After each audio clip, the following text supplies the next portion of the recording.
comes a nice surprise. Skiddly-dum and skiddly-doo, I got some spinach for all of you. Here you are.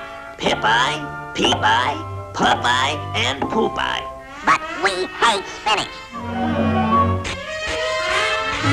Huh?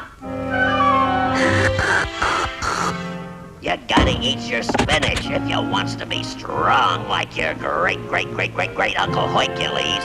Hercules, our uncle. He was strong. He was great. Did he get that way from the spinach he ate?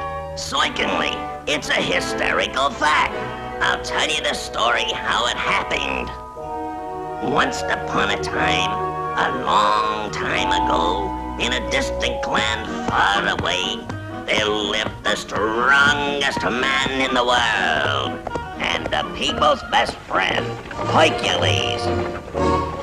One day, while Hercules was riding along in his chariot, he saw a baby birdie fall off a tree. Jumping out of his chariot, he ran to the boy to see what happened.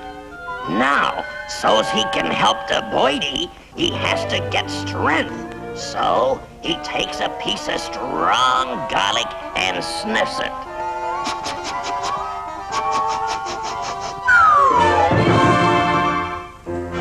And with his strength, he pushed and pushed and pushed the big tree into the earth.